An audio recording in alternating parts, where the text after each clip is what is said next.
Hey everyone, it is Abby. How are you guys doing tonight? Um, Hopefully you guys remember or saw a few videos ago. Um,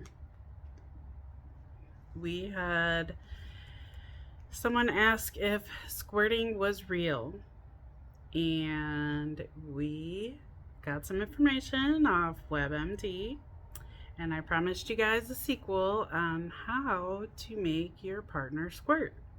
So here we are.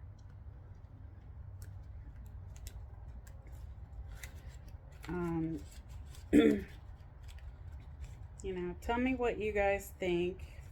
I I'd like to know what your thoughts are. Have you ever made your partner squirt before? Leave it in the comments for me. Have you squirted yourself?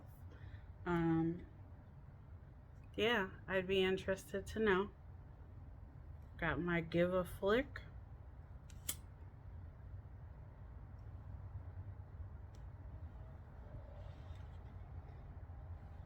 Did you love it? Do you think it was kind of gross? Um, you know, did you enjoy making your partner do that?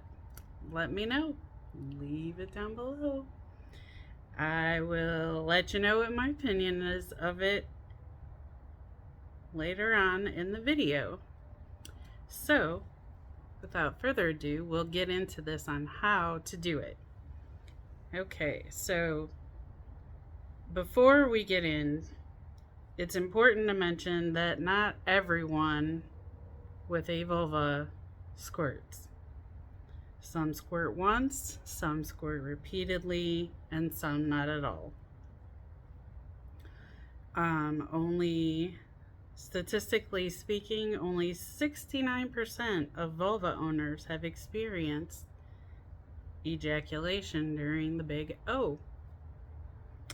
Um, Keep in mind too that volume can vary from person to person. It can be anywhere from 0.3 milliliters to 150 milliliters. Um, just to give you somewhat of a visual idea, it can be the 0.3 milliliters would be a little less than about a teaspoon.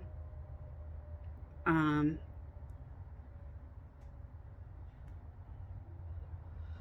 150 milliliters, I'm going to grab my bottled water here, can be probably about a third. So that's a big difference in volume. So, yeah, keep that in mind as well. And as it had been mentioned before, it is not urine. It does come from the same hole, but just like a penis, it is a different fluid with a different chemical makeup. And the only difference really is that it doesn't serve a reproductive purpose.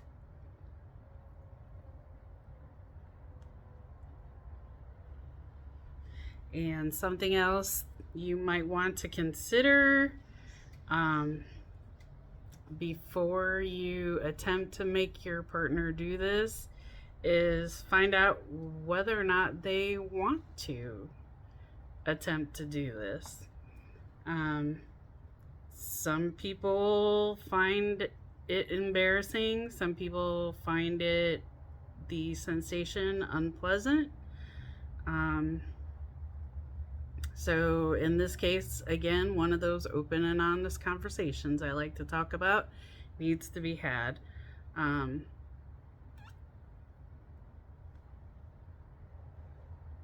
all systems are a go, couple of things you might want to do in preparation for the occasion. is to make sure your partner is well hydrated. Make sure your fingernails are trimmed, filed, and clean to avoid scratches or cuts that could be very unpleasant. Make sure to grab a few towels or a waterproof mattress cover or a sex blanket. Yes, that is a thing. I did not know this. That was something new I learned while I was getting this video set up. They do make sex blankets. Amazon sells them, and a couple other places I found sell them as well. So I'll put a link to some of them in the Amazon in the description below if you're interested in getting one. So anyway, you know, well, when you're getting ready to do this, don't make it the end goal, because you don't want to put stress and tension on your partner. You want it to be an enjoyable experience. If it happens, great. If not, well, you had fun trying, and there's always the promise of practicing more.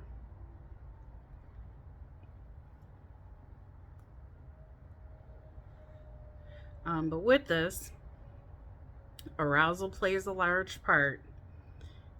So putting in the work to make sure your partner is aroused and things are all warmed up, and make sure that they are more responsive to the touch.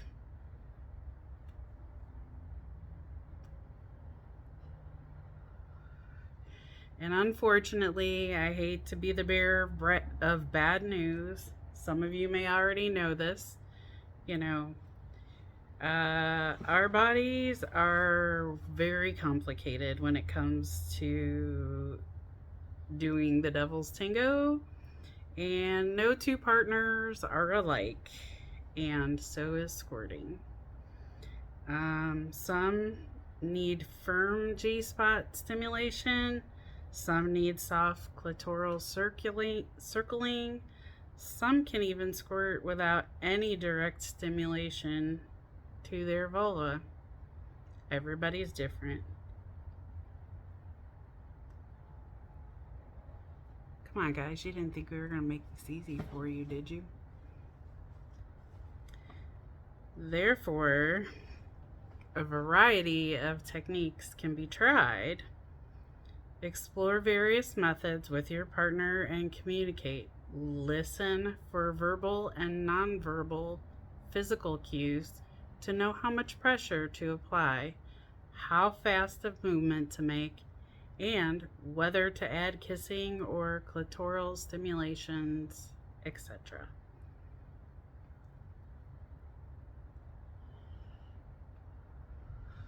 A popular combination when attempting to achieve this is a clitoral and G-spot stimulation using fingers or toys.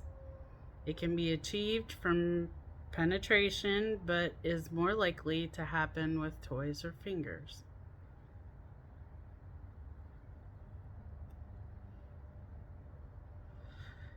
You don't need to be aggressive about it, as these are highly sensitive, nerve-packed zones and don't necessarily need jackhammering to get the job done. Everyone's different, so the amount of pressure may not be the same for everyone.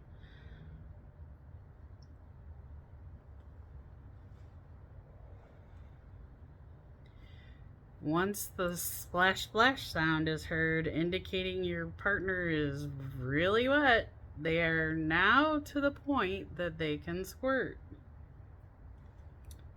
I found this information interesting. I don't know about any splash splash sounds. I mean, there's a sound, but splash splash is not exactly how I would describe it. Anyway,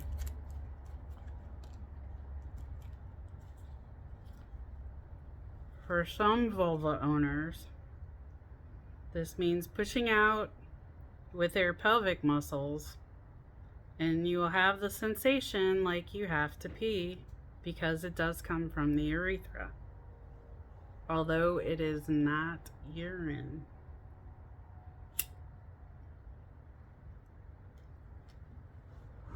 Remember, we talked about that in the last video.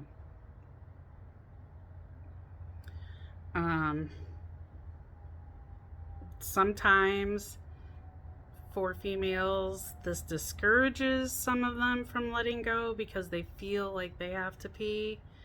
And knowing this, you can help your partner get past that and relax, get past that peeing feeling.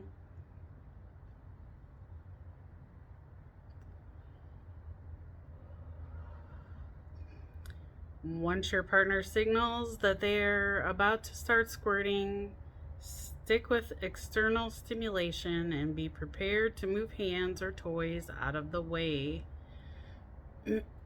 of the urethra to not block expulsion. Vulva owners, you can also help in signaling to your partner to move out of the way before gushing.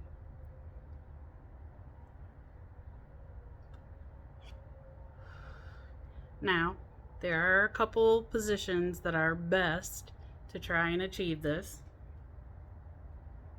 First one being on her back with palm rested on vulva, middle and ring finger inside, and thumb and index finger pointed down towards the anus.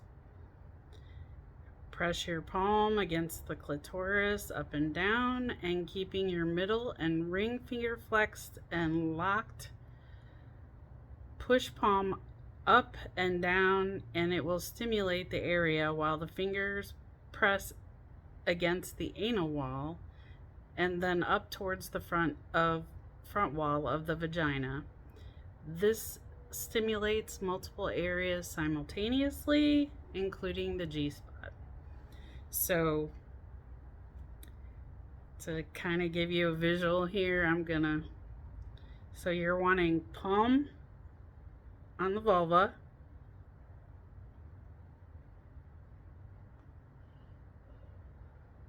middle finger and ring finger inside. Okay, this is hard. Sorry, guys. And then thumb and pointer finger rested toward the anus. And you're wanting to push up, push down, push up, push down. Sorry, that was a really bad demonstration. But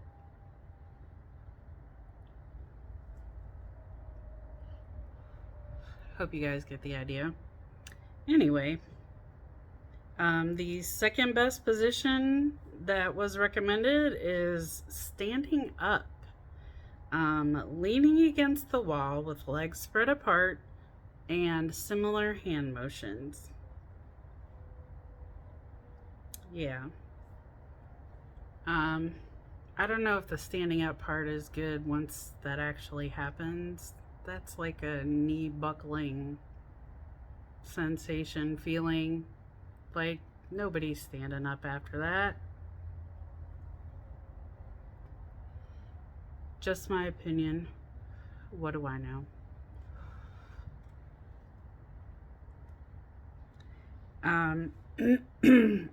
If you are attempting to achieve this using penetration, your partner on her back so that multiple areas are getting stimulated at once, and that's the best position if you're attempting to do it during penetration.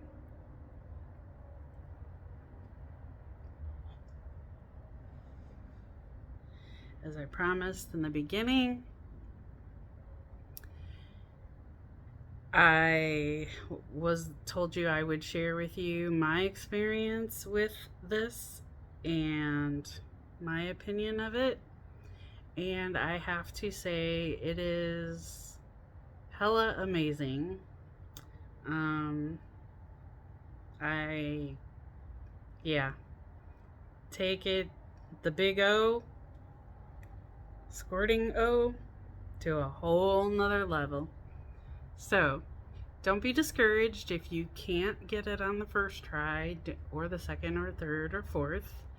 Enjoy the experience and the playtime trying to figure out how to do it.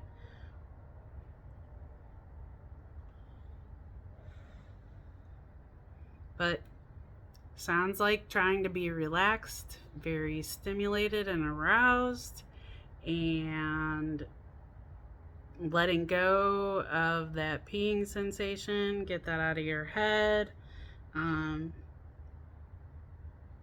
Hopefully this was helpful for you all. I wish you lots of fun and luck trying to experiment and getting your partner to squirt, or yourself even.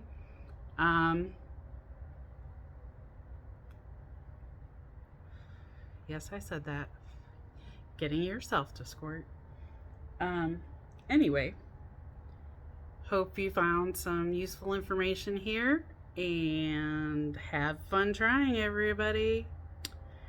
If you have any questions about squirting or sex or fetish related